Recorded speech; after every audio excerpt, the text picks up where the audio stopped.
All right, everybody. I think we're going to get started. I'm glad that we have so many people in our panel. I know we're competing against some other good lineups as well. So anyways, my name's Natalie. I'm going to be moderating today. I'm a reporter at GovExec, which is a wonky, nerdy trade publication, and I'm super excited to be here. So let's dive in, panelists. I'm hoping to start, you guys could introduce yourself and give us one thing people are getting wrong about deepfakes and the digital self. Let's just go down the line. For sure. I'm Shoshana Weissmann. I'm at the R Street Institute working on a bunch of different regulatory issues, among them identity theft. And I think one thing people are getting wrong here is that, there's a threat with some new AI stuff going on. But I think a lot of the threats are already existing and unanswered and have nothing to do with AI. And there's actually some simple government solutions to solve them. I'm Jeremy Press. I have similar identities, the two badges for it. I'm a managing director. I'm Venable's Technologies Innovation Group, and I also serve as service coordinator at a trade organization called the Veteran Polish. This form to choose to go to focus eyes, what are called policy layer of digital identity issues in the U.S. I don't know if I'd say something that people are getting wrong. When it comes to deepfakes, I think there's really sort of two issues that are out there. And one is really thoughtful policy attention with the other. And I'm hoping by talking about the other one equals today to give it such equal focus on both. I think the one that's getting a lot of attention is focus brow, your rights to your, this would be at NCAA would call name, image, and likeness. Can I actually come on as a deepfake of Shoshana and use it for some sort of gain or try and spoof something? And that's a big issue I think that we see most policy attention focus. But the other side of it is what we're seeing with deepfakes. People increasingly use it as an attack vector, particularly trying to deep remote identity proofing and authentication systems. Get called productive today, how we're seeing a lot of attacks in the last 18 months, really hockey stick there. And if we don't take some steps trying to get ahead of that threat, we'll just be in a sad place. Hello. I'm Jamie Susskind. I'm Senator Blackburn's legislative director. You all just heard from her. And I think the thing I've encountered the most in sort of having meetings with stakeholders and hearing about these issues, particularly from our friends in the music community in Tennessee, is, we hear a lot about like how these issues impact famous people. And I will say that in negotiations, for example, over our No Fakes Act, which I can talk more about later, I had to say to some of our folks, like, can I please stop hearing about like Taylor Swift, for example? This isn't all about, just deep fakes of Taylor Swift, right? And I think Rick will probably talk more, but like this is also about just everyday people. So while we see things on social media platforms, like X, for example, that might be spoofs or, goes so far as to be, arguably like, IP violations of famous folks, it, goes sort of beyond that. And this isn't just about famous people. Hi, everybody. Well, I'm CEO of DD Managers. I also volunteer my friend I think I'm 100 County. There's a tech policy. I was also point person for TikTok, the messenger bill that been said it's going to be unconstitutional. Yeah, no idea. So, when we hear about these bills are the unconstitutional, I take that for a salt. One of the things I think is of interest, as Jamie was mentioning, is the impact of AI at children. I don't think people realize what is happening in women around what all of us seeing, what Nick made the scene, the growth of CSAM generated by AI. There are different gradations of that impact that I'll talk about more later, but it is a growing threat to our children. Also, at the same time, we do have a race right now on AI top, since you have DeepSeek, you have OpenAI, and others. But that does not mean you should not have guardrails in place that did help protect kids from being harmed by its amazing new technology, but that has a lot of potential for impacting children in a negative way for future. Thanks, guys. If I'm hearing you guys right, it sounds like there's IP issues, there's child protection issues, there's identity verification issues. I'm hoping that one of you, I assume it's mostly nerds in the room, but for anyone who needs a primer, if you could give us sort of a primer on like, what do we mean when we say deepfake, and am I missing any issues that they raise? When did this become an issue that we're concerned about? Who wants to give me a primer? Well, from the security and identity verification side, I'll say, it's appropriate we're talking about it here at the State of the Net Conference. We're now 31 years from the day when, 31 and a half years, when Dee Steyer published this famous cartoon in the New Yorker with the two dogs on the computer, with one turns to his friend and says, on the internet, nobody knows they're a dog. And, I often point out that came out, I think, right after my freshman year in college. I was, in the very, very early days in the internet. It, was good for a chuckle, but it also sort of captured that if you were spooking somebody online, it was usually not overly malicious or criminally focused. It was more just to have a bit of fun. And I think what we've even seen over the last 10 to 15 years is that adults on the internet are probably weaponized against us.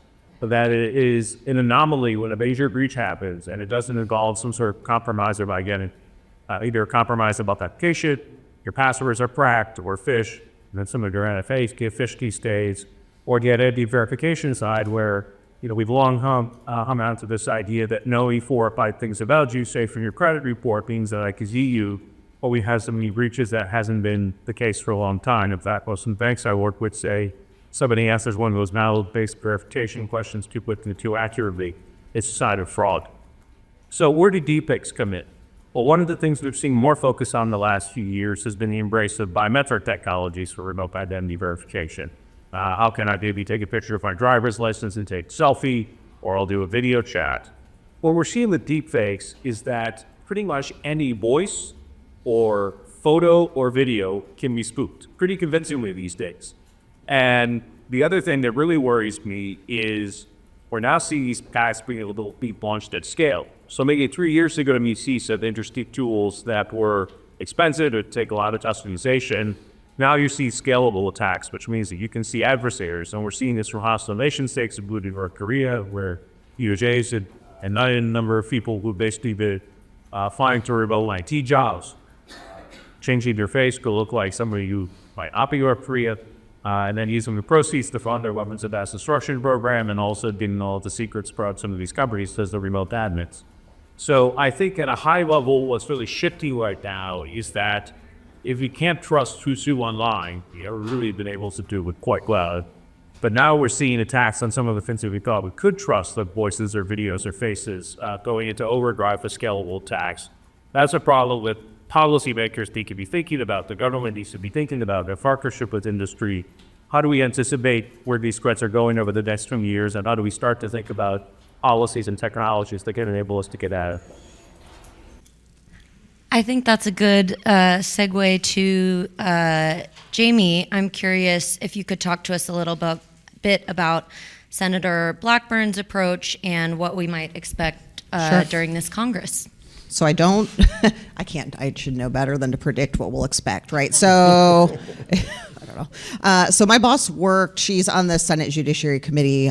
She mentioned that in her remarks, right? So she worked with Senator Coons from Delaware, who last Congress was the chair of the IP subcommittee. I think he's not the ranker this Congress, but she's still working with him. We worked with Senator Tillis. We worked with Senator Klobuchar. And in conversations last year, when they started approaching sort of the broader conversations, going off of the primer, right? But like for us, it's more, I would say, sort of use case focused, right? Like we hear about this a lot from the content community, whether that is motion pictures or whether that is music or it's authors, magazine publishers, things like that. And so sort of a point where they coalesced was that, while certain states, namely Tennessee and then California, has right to publicity sort of NIL laws, but it's really like sort of voice, image, and likeness and not really names so much.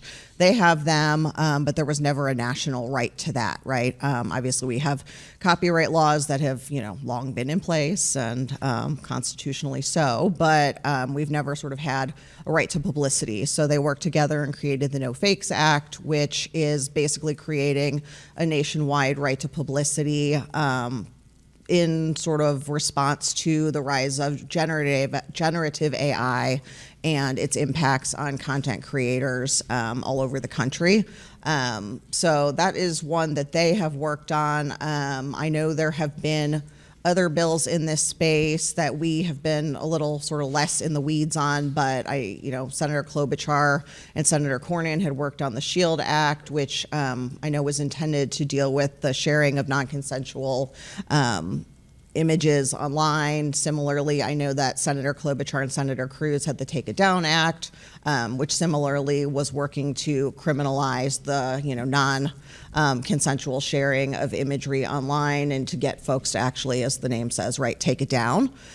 So it does seem like policymakers are very focused on these issues. You can sort of I guess quibble, like as Shoshana raised, right? Whether it's coming from sort of generative AI developments or these issues were around long before. Obviously, identity theft and identity verification, and even the discussion of deepfakes, right? Like these are things that I know my boss has been focused on for a long time.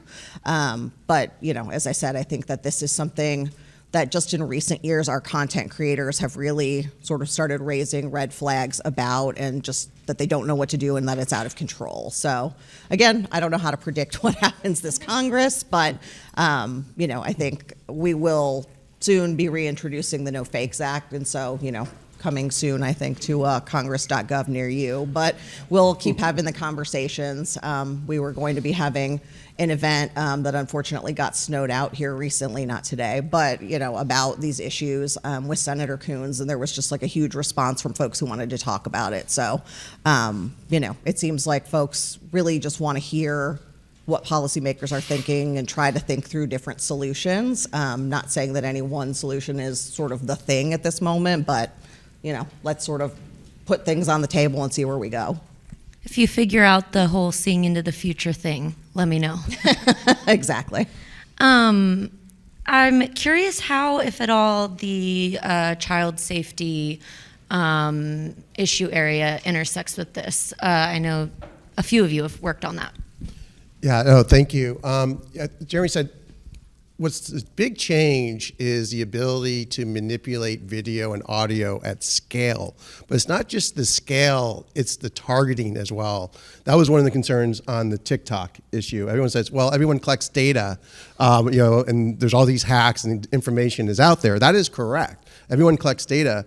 But it's the ability to weaponize that data with sophisticated algorithms to target individuals in a way that can manipulate them. And we see that with phishing attacks. We see that with other types of malware attacks.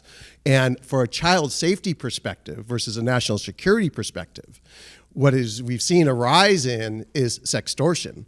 And someone's able to look at your feed and take information from who you've interacted with, not the data who I am, but who am I interacting with, and be able to send a targeted email or request or chat and say, hi, I am Sally, I'm 15, I'm in your class, here's my picture, and then using apps to create CSAM, get other individuals, and most in boys is happening where they're committing suicide because when they get sextorted, they don't know what to do. And all of a sudden, they're maybe sending real pictures of themselves, and the next thing they know, they're getting a extortion request of send this amount of money to Bitcoin, or we're going to put it all over your social feed, because we know all that from the data analytics and the ability to do it. Even more troubling is the ability of having a picture. So anybody here, I could create an image of you engaged in a sexual activity, and then say to you, do you want me to put that out? And they're so believable and real. How do you react? How do you feel if that's your brother or your sister or your mom or anyone else that's out there that you know and love? That's what we're facing now. And for children who are very vulnerable at this stage, especially teenagers, they are at the greatest risk because they don't know how to process all of this. And so the legislation of the No Fakes Act, the Defiance Act, as well as the Take It Down Act, all actually work together to address these types of issues in a way that I always felt they could be one package in a sense, because they're all important bills. And especially if you look at the No Fakes Act, people will say, well, that's, again, for Taylor Swift. But I had a friend who was being stalked, and she was the first person to use the anti-stalking legislation in California. It wasn't for an actor. Everyone said it was a Hollywood bill for stalking. But she was the first person to use it because her life was being threatened and restraining orders weren't helping. And so when you look at these bills, yes, it's great to have big famous people behind it, but it really has a broader implication. The Take It Down Act is another example of a bill that's so important. Not only does it deal with non-consensual sexual pictures and CSAM, but it also requires platforms to take it down within 48 hours, because that is really what's happening and what you need to do, and holding them accountable to do so. So all these bills are in place to help not just protect kids in terms of CSAM, but also broader populations that are being impacted by this growing power of technology and AI-generative content. So Rick actually called me after we introduced No Fakes, and he was like, oh, that's great. Like, all these child protection groups are, like, they're really on board. Thanks for doing this. And I was kind of like, Rick, I don't fully understand, right? Like, this was a thing that sort of came from the content creator community. Like, what do you mean?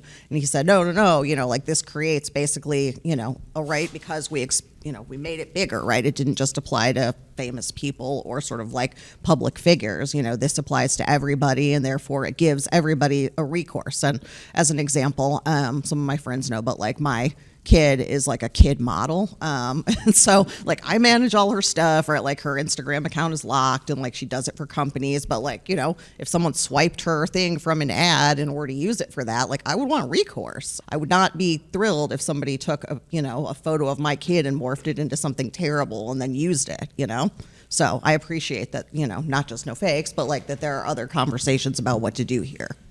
Shoshana, do you have anything to add? For sure. So just with a lot of bills, I have, just as an aside, I have some worries about some of the notice and takedown regimes. And I'm not claiming that I have the perfect answers, but sometimes I think it can really burden smaller companies, because there are social media platforms of all different sizes that have different levels of capacity.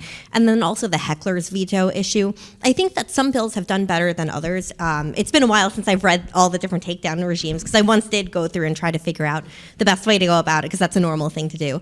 But I think it's actually just a difficult thing to attack in general, to figure out the best way to go about it. But then there's also just another side to it. Like, I actually got into the identity theft issue because of the age verification and parental consent bills. And a lot of them just concern me for the identity theft issue. If you have to, use your government ID, face scans, social security numbers, stuff like that. And it actually, so one of the platforms, I think it's pronounced Authentics, it was breached, and it was used by like TikTok and Twitter back when it was Twitter, and sort of over into X too. I think there was like transition time, Bumble, like all the big tech platforms were using this for identity verification, and they were breached and left open for over a year and a half before I even started working on this. And it's not to say other companies can't and won't do better, but I think it's a real risk to have something like that in an age where we have so much other risk to identity here, that if your stuff wasn't already breached, well, great, now it is, and that's part of the problem. But that led me to looking into, okay, well, what can we do about that broadly, like outside of age verification bills and parental consent bills, where you need to tie the parent to the child to prove, I'm the parent and this is the child, which is different from if you have a kid and you say, bring your phone over here and I'll make sure our accounts are connected. But when I started looking into this, I just found so many fundamental issues, and I actually genuinely didn't expect to see the government was causing a lot of the problems. I actually thought they were more up to date on this stuff, but I looked and I didn't realize that social security numbers for like not that long ago used to be on military bags and class rings and like in very visible places. And I know it always said like don't use as identity, but the government's like, right, but we're going to do that though. And we've done that basically for years and years, and it's not secure. On top of that, both the Social Security Administration and the IRS are failing in very basic ways. Like, this is a whole new level of threat with the AI side, but I'm really worried that the IRS doesn't tell parents when their kids' identities are being used for tax fraud, and they have the information. I understand for sure that there's cases where they're worried about what if we're alerting the fraudster, and that there are cases where they can't, but to alert them in none of the hundreds of thousands of cases. All that, and I think a lot of you are familiar with synthetic identity theft, where you like make up a social security number, hope it's not in use, there's like a 50-50 chance, and use it for, whether it's an illegal immigrant or someone who wants a new identity for another reason. There can be a lot of different cases why. Well, the Social Security Administration doesn't check when they issue them to babies. So we're issuing histories of fraud and crimes to babies and employment to babies. And there was a really good story in Utah of some cases of this happening. But these are really big problems that are being caused by the government not doing due diligence. And I think some of it could take an act of Congress, funding for the SSA to say, hey, you have to check all the numbers before issuing them. There's other stuff like locking credit files at birth. Maybe we delay issuing social security numbers until it's needed. There's a lot of different ways to go about it. But for me, it's like I'm so focused on the let's take a step back and figure out what can we do here to make it more secure? How can the government make identity work better? Which led me to Jeremy. He reached out again after I started working on this. I'm like, right, this is a thing you're working on. I don't want to reinvent the wheel. But I actually think that this is a really important conversation, especially as we're seeing more evolved threats that even if you have extra layers, now it can be compromised. So I think the government, private sector, I think companies, this is one area where I think tech can step into to help stop scams. There's a lot of areas I think for collaboration and for some agencies to step up. I'm hoping DOJ takes this on. I don't know if they will, but I feel like that could be something where they're like, oh, here's a problem. But I think this is really important if we're worried about identity theft and how it's evolving. We have to get back to fundamentals too in the conversation. Rick, earlier you looked like you wanted to say something. Yeah, as one who worked on the Digital Millennium Copyright Act, the DMCA, the original take it down, notice and takedown regime, I'm happy to talk about a lot of the problems that we've learned from the DMCA. But the one thing that we have to recognize is the importance of a notice and takedown regime. Notice takedown and stay down is really important, and the Take It Down Act actually has a stay down provision in it. And the reason for that, as Jamie mentioned, if you have a child who has there's CSAM of your child on a website, your choice is to do nothing or you try to do something. We saw this in the Reddit case where parents sent hundreds of emails to Reddit. Here is my child, here is my identity. And they never took it down. And when brought to court, the case was thrown out because of Section 230. And so you have parents who feel more helpless because if that was a Disney movie and notices were sent to Reddit, they would have to take it down, else be held liable for copyright infringement. So why is it that a child and a parent has less rights to take down harmful content that is actually illegal content, because movies not illegal, than Disney that has content that's being up there and has people to look at that? So we need to have some legal mechanism to take this down and stay down and hold systems that don't do that accountable and for the harm that they're causing to these children and other individuals who have pictures of themselves that are not up there with their consent. Shoshana mentioned age verification, and I guess that's sort of tangential, but in my mind it isn't tangential because I cover identity verification a lot, and so I'm curious, Jeremy, if you could talk about what that looks like. Like if you wanted to verify that someone is who they say they are and the age they say they are, is that easy to do? Not right now. And one of the challenges, I think, is we keep seeing identity issues get siloed. So we're seeing a lot of focus on case verification, which is a very specific identity challenge. Hitting that identity to something that doesn't actually get about you, that needs a validate. So yeah, a whole community of people focus just on this. And separately, we have a whole discussion of how do we validate USU for government benefits. And separately over here, we got the TSA driving digital environment licenses right now, but only for in-person use cases online for, say, major verification of government benefits. And the financial services industry, healthcare industry, all are dealing with a lot of these challenges. I think one of the things that we are missing on the policy front right now is a recognition that there's a lot of different challenges, and a lot of them come down to how hard it is to prove who you are online or how to prove something about yourself online. Shoshana mentioned before authentics was preached. Why do companies like this exist that have you take a picture of your driver's license and take a selfie? It's because 30 years ago, we didn't have online commerce, but we had a number of nationally recognized authoritative credentials issued by this as our state and local officials. Look, I was door to Elkin County, Michigan, by Georgia, it's there.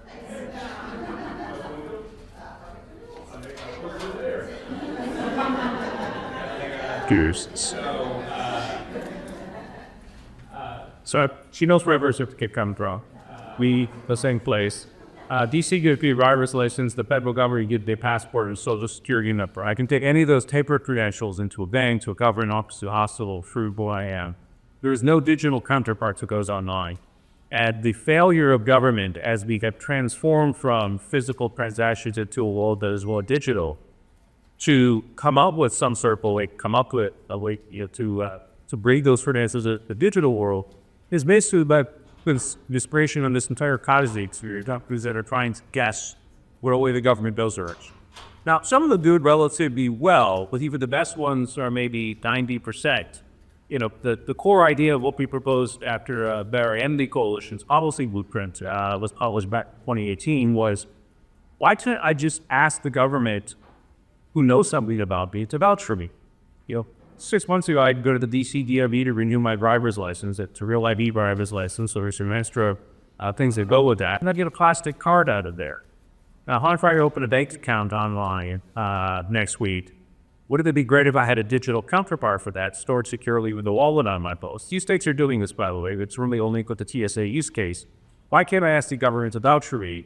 For me to vouch for something about, well, like I'm over 18. So if I'm trying to create an account on Snapchat, right, I'll firmly have one, and there is an age verification rule in place, that there's some sort of a way to handle this. And so one of the things that we have on the divergent policymakers and focus on is, ready guys, that a lot of the problems we have today, so age verification and cybersecurity with other issues, are tied to this gap between the physical credentials we have and the lack of the digital counterpart. And let's focus on, I should try and come up with a vision of what good looks like, so you can actually close that gap away that's good for privacy, good for security, good for civil liberties. I will flag, we just published, time of this back chair, Better Identity America, an updated policy blueprint for the new administration, has a 22-point action plan laying out what we think government actually can and should do to have a charity of that. Federal Johanna, legislative director from for Senate office from the Comics Courteous. So, and I urge you all to work, take a look, and I got other copies if anybody wants to print and read.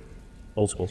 I mean, obviously the other part of this, which my boss mentioned in her remarks, was, we have no national privacy law. And I feel like I've spoken at this conference for now the last, I don't know how many years. I've been with her for 4, so I guess 4 years. And it has come up probably in every panel I've spoken on. And it is what it is, I guess. And I guess Congress owns that fully. But yeah, obviously that to some degree, less on the government side, but more on the private industry side, sort of is the mitigating factor on how much data folks can collect and what they use that for and sort of where that goes. So it's there. And I think we, being now in the majority, are well aware. And my boss, as she said, expects to keep that subcommittee as the chair, which she was the ranker last Congress. So it's top of her mind, I know. So that's there. And that's sort of like the elephant in the room for all of these conversations. So, yeah. Jamie, your boss also mentioned COSA, and I'm curious if you could talk to us a little bit about age verification. I know that's been part of the discussion around that bill. If you want to do some myth busting or... I can. Yeah. Our view, and I had this conversation with folks last week in a different context. Our view is that COSA is not in any way requiring age verification. We have a study asking NIST to look at doing that sort of at the device level. There are separate bills out there that are providing for App Store age verification, which I know sort of coincides with like Meta's proposal from last year. I, in a public forum, probably won't comment on that because my boss hasn't really commented on that. But our view, which she has said publicly, is like this is not age verification, right? One would expect that the companies sort of that fall under the scope of COSA would already be attempting to apply or comply with COPPA. One would sort of hope you could look at that same compliance methodology and use that in the same way. We know that obviously they have whatever data they, for good or for bad, right, use to give you all ads and give kids ads and give teens ads, and you can argue about if that's a good thing or a bad thing. And obviously Senator Markey spoke earlier. I didn't hear all of it, but I know he has views on that. And so our view is that like this is not requiring folks to collect anything more than they would already be collecting to either do advertisements or comply with existing law. Realize folks sort of interpret it in a different way, but that's our view on it. And I think our, that's sort of where the Senate Republicans land on it. So, yeah. Do any other panelists have anything? Rick and Shoshana, yeah. Shoshana, you go first. Oh, sure. Thank you. Oh, so you can get the last word. No, I'm kidding. Or should have. It wasn't worded, should have known, but had knowledge. I think it's fairly implied based on circumstances that someone was a child, then you have to treat them differently unless your whole platform is compliant with the rest of the bill, basically. And to my knowledge, I don't think most of the major platforms are. Some minor ones might be, though. I'm not 100%. But to me, that kind of says either you have to treat everyone the same way, that way, as in some cases as children, but not necessarily, or you have to be on guard, because if I'm on Reddit looking at SpongeBob memes, because I think SpongeBob is great, I understand why they would think I'm a child, but then I would have to affirmatively prove that I'm not, to say, no, I can go see the adult stuff now. SpongeBob is a small part of me. I'm a small person, but I'm an adult. You'd have to prove otherwise, or the dangers that if they fail to recognize that someone is a child, that then they could be held liable. And that's kind of the dynamic that I'm worried about it setting up, that it inherently implies that they're going to need age verification there in certain circumstances. So that's kind of the way I come about it, but I can understand alternative views as well. But they could be held liable now, right? COPPA has been the law since 1998, so in theory they could be held liable if they sort of guess wrong now. And I guess the other question being like, if you're 21, I don't know how hard it would be to just be like, I'm toggling my setting differently. You know what I mean? Like, that doesn't strike me as a very hard thing for you to do. But Rick, you go. I was just thinking my favorite jaywalk, where they were asking who lives in 1600 Pennsylvania Avenue, and they couldn't answer. And they asked who lives in the pineapple under the sea, and everyone got it right. So it shows you where we are in terms of our politics. But on the Kids Online Safety Act, it's a conduct bill. It's how you're designing your systems. That does get into AI and NIL issues. Are you designing your systems in a way that can create harm, or if not? I saw that there is a recent announcement by Eric Schmidt and others trying to figure out guardrails around AI. It just was announced, I think, today. And so I would like to learn more about what they're doing. So if people are recognizing that there are design decisions that are incorporated into your services. If there is no guardrails, then we have harm that we cannot deal with. So I think the Kids Online Safety Act was another type of an attempt, which I strongly supported, and the groups that I work with and that provides the legal guardrails for websites to ensure that they're designing their systems. I was a point person for MySpace when we bought it at News Corp, and one of the things that we were told by Rupert on down was to make sure that we were making our site safe. Now, some people may say that put us at a disadvantage to Facebook, and that probably was true. I heard it from my business people all the time, but we were trying to do the right thing. And Himanshu Nigam is here, who was our point person, so if you have any questions about that, he can tell you in detail what we were doing and how much we got yelled at by our business people. But when you don't have the legal guardrails, then you're less interested. And one of the interesting things that was stated in their press release, and you can go to the website, I think is it Ross? I can't remember what the name of the new organization is.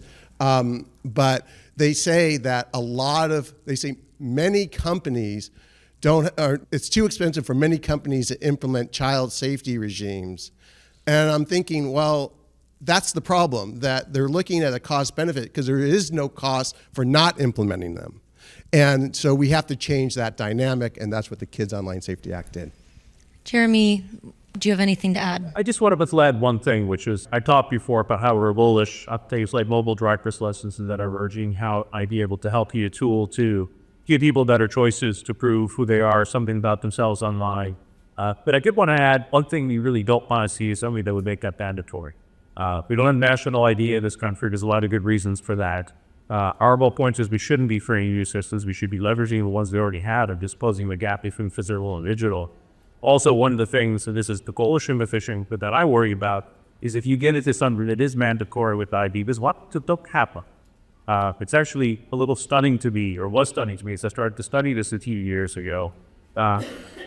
Because we don't have a mandatory ID, some people don't get one, as they go off one, they can't afford one, they lost all their papers. I encourage people, there was a great story in the Washington Post magazine back then, still had an ID, back from 2017. Catch-22 will be poor with LID that spotlighted the work that a group just a mile up the road here, Foundry Methodist Church does of what they call ID ministry, which advised where you go in DC if you've been in homelessness, you were evicted 2 weeks ago when your documents you had washed away in a cardboard box in the rain, then left by the side of the road, you're fleeing a domestic abuse situation. If you don't have a social security card and a birth certificate, you're starting as nothing and you're poor. It's actually possible, nearly possible to be a ID. They have volunteers that are no people. But sometimes digital ID gets thrown out as a catch-all for all of these problems with it, and I'm guilty of that sometimes as well. You can even have a physical credential to prove who you are if you're doing it in digital. And so I don't want to overlook 1/4 of that issue, get to the fact that anything that looks to, say, a mandatory digital ID or the assumption that you somehow have something in your wallet that's be used for these purposes for online safety, that's not new occur. I want to take questions from the audience in a little bit, but first, Jeremy, I actually have one more question, which is we've talked a lot about the online safety aspect, but you mentioned how there's a whole, I think you called it a cottage industry of businesses that try and help often government agencies verify that someone is who they say they are.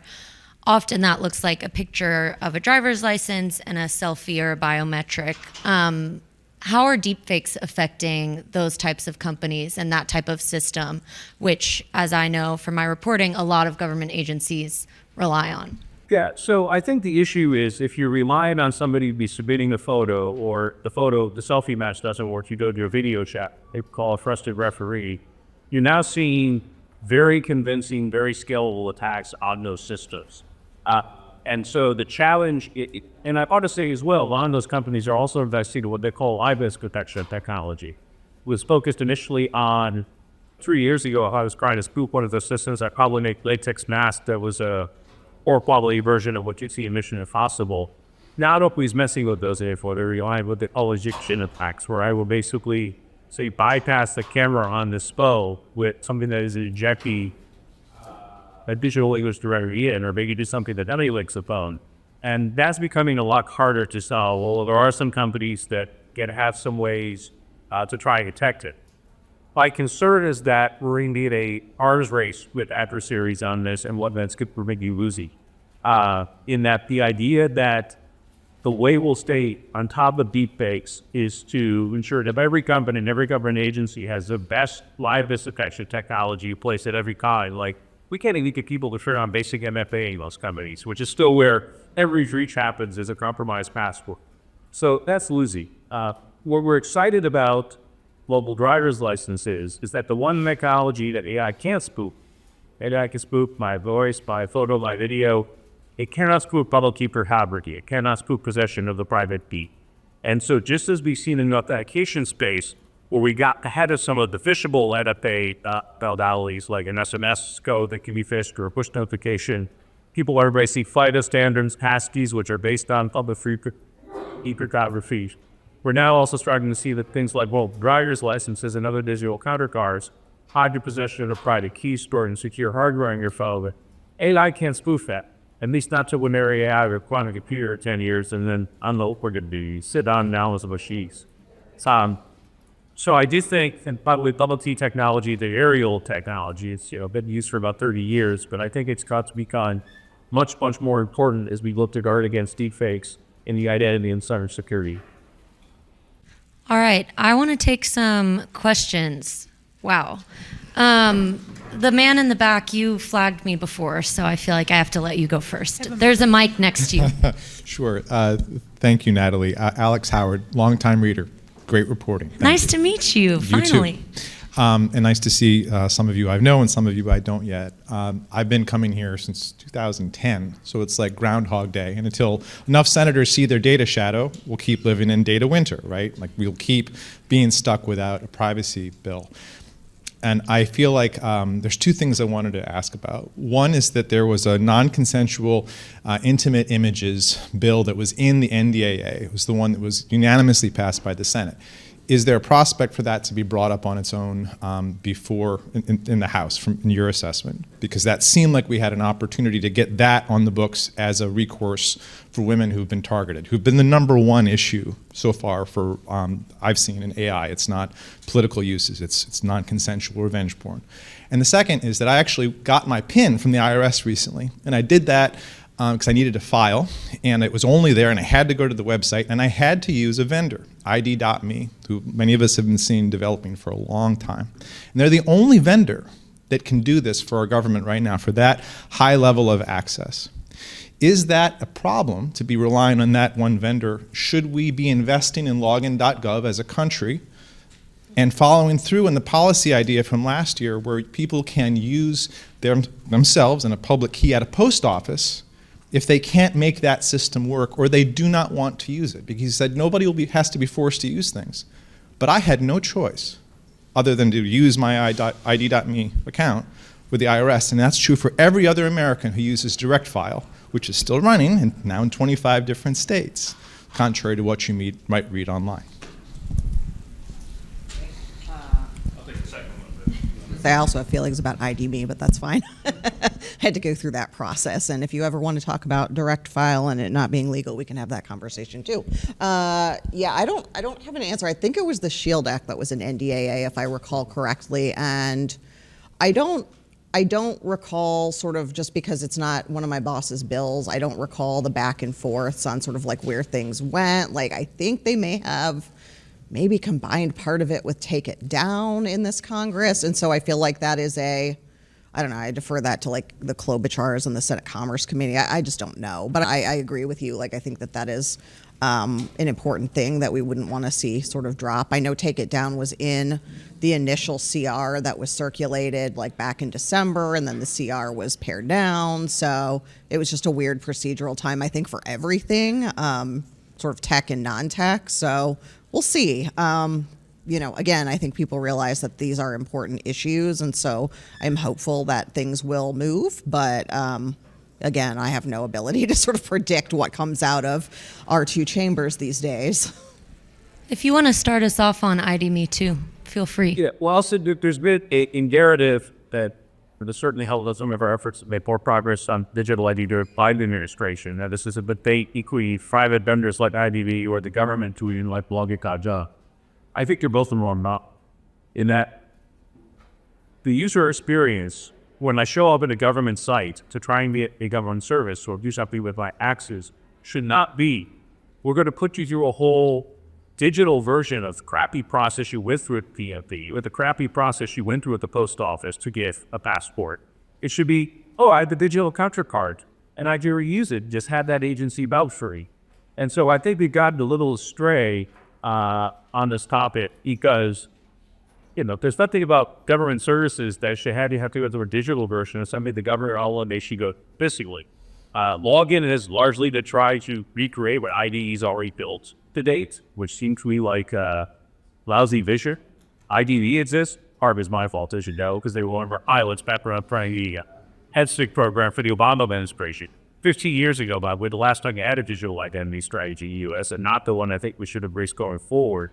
But there's companies that are out there and are filling a gap that government has not fully, because they haven't closed this gap between physical credentials and the lack of the visual counterpart. And so I don't think login for private vendors are the ultimate solution, but they might be a solution for somebody that doesn't want to have a mobile driver's license, that yet I think to lead the ecosystem of solutions people could choose from. But we're kind of missing the point right now, which is that government knows who you are already. Why can't you have them vouch for you rather than go through your process? ID.me, I had to use, I think last year, because I just had to see if the IRS had like cashed our check, and they made me do an entire credentialing process. And as Shoshana said, the IRS is not the gold standard for data security. And I was like, I can't believe you're making me send you biometric information now just to see if you cleared my check that I'm giving to you. So I have strong skepticism on that front. I'll just add super quick too that the SSA and the IRS don't talk to each other, and it would be cool if they did, because they have the information the other needs. And like when someone falsely claims your kid as a dependent, like the SSA knows like parental information. I think you taught me that they know the parental information of like, oh, this social security number goes to this parent and this one goes to this parent, but they don't tell the IRS. So then the IRS is like, well, this guy with his 60 dependents, like that looks right to me. So, you know. All right, let's take another question. Mike Runner, you get to pick. No pressure. I'm going to stand just because you did. Hello, friends. Hi, Jeremy. If you don't have a radio show yet, please get one. Your voice is awesome for radio. Used to run a talent station. Perfect. It's fantastic. Kind of a quick question. So for those who are enamored of the notion, I'm going to put my old ATR hat on. For those who are enamored of the notion of more government in the space of protecting children, I would ask if you would reflect and give me some thoughts on, in education space, for example, we have typically the highest reported incidence of sexual violence and violations of children, a completely government space. These are government schools, so completely government space. Number two, I would say in the foster care system, again, completely government space, where in fact the state is in loco parentis for the child, so they are the parent. We lose, as a nation, something like 10,000 kids a year. Lost, folks, gone. How am I to believe that government stepping into this space online is the right way to go, as opposed to searching for other options? Jeremy, you've listed several different identity ways to go, whatnot. But I'd like to figure out, how do we balance it? How do we trust this new system is actually the solution when government, frankly, in spaces they utterly control, federal and state, are completely failing? Is proposed giving the government control over your online experience, despite what like NetChoice might tell you. That's not real. That's paid for. Good line, though, I guess.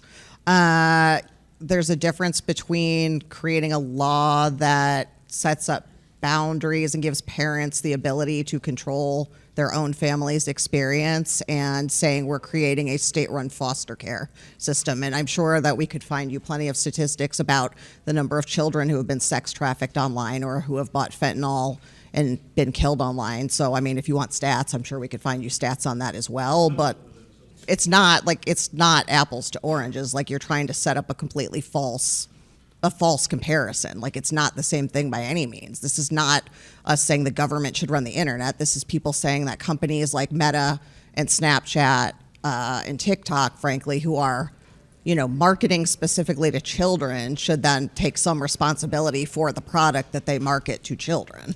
And like, if you sold, I don't know, like a basketball to children and your basketball exploded in the child's face, like, you would probably be in trouble with the CPSC, right? Like, that exists, or you would be subject to product liability lawsuits. Like, and that's probably the right approach, right? No one is saying the government makes your basketball. They're saying if your basketball blows up in a kid's face, then you're responsible for the basketball blowing up in a kid's face. But Yeah, no, and Bartlett, thank you for the question. And our foster care system is a mess. That is true. And it is government run, which is true. There are laws to try to address that, and the enforcement of those laws is weak. What we're trying to say in the online space is there are no laws. There's no legal requirement for websites and apps to take responsibility because of Section 230. And if their conduct is creating harm, just like the conduct of an individual in a foster care system is causing harm to that child, they both should be held responsible for that. And so we're trying to create laws. Will they be enforced? That is a bigger issue, and we need more resources to protect kids both in the offline world and the online world. But just because they're not being enforced in the offline world means we should not do anything in the online world. And for me, it's important that we have information and stats, which is why I helped create the Alliance for a Safe Online Future, which is going to be a portal, an information portal for families and parents and educators and others to find out what is happening in the online space, both from a policy perspective, from a research perspective, and to help coordinate all of these different groups. We have over a dozen different online child safety groups that are involved in this, and I just think it's important that we do coordinate because there are a lot of gaps in the system, both in the physical world, as Bartlett correctly pointed out, as well as in the online world. All right, we have time for one last question, and someone in the front is itching to ask it. And this is our last question. I guess first of all, basketball isn't speech, so there are some important differences there. But I'm gonna take it back to something else, and I think it's hard to not be sympathetic to take down and stay down for NDII, especially when kids are involved. Like, really hard to oppose that. On the other hand, for all of its warts and abuses, the DMCA at the very least has a counter notice provision. And one of the problems I've seen with the Take It Down Act is there is no ability to get content that was flagged and taken down inappropriately back up. And obviously, maybe the balance of who proves what in a counter notice situation might change from DMCA because of the different, principles at stake.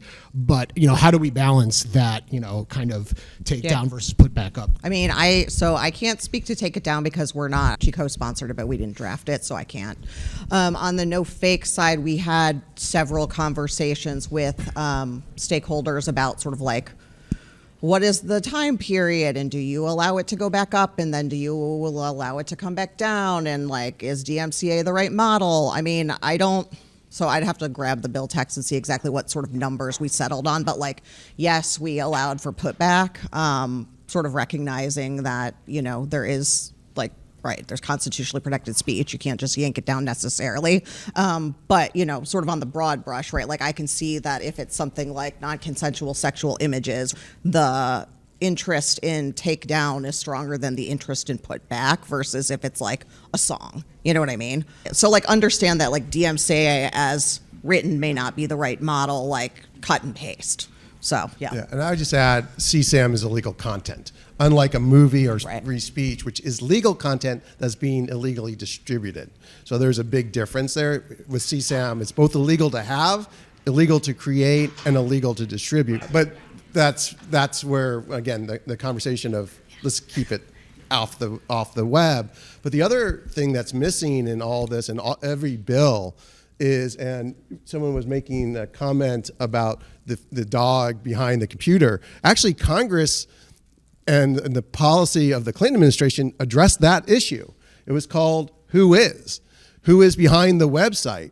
And it's the public policy of the United States to have an open, accurate, and accessible who is, so if it's a dog who's harmful, that you know how to go after them. And in fact, the US government and NTIA has just put out a .us proposal to make who is go dark. And ICANN, for the past almost 9 years now, has the Who Is database dark. So for the No Fakes Act and all these other bills where you want to know who do you send the notice to, you can't find that online. And it's not like these criminals are putting their information up on their websites. Who is a critical element of not only child safety protection, but cybersecurity. And you can read MOG's report, which is one of the biggest cybersecurity organizations in the world, and the Federal Trade Commission and the FBI, and you go down the list. And at this point, all the legislation that we're trying to work on in this space, we can't access who's behind the website. We don't know who is the dog. And that is a huge problem, and that needs to be addressed by Congress as well.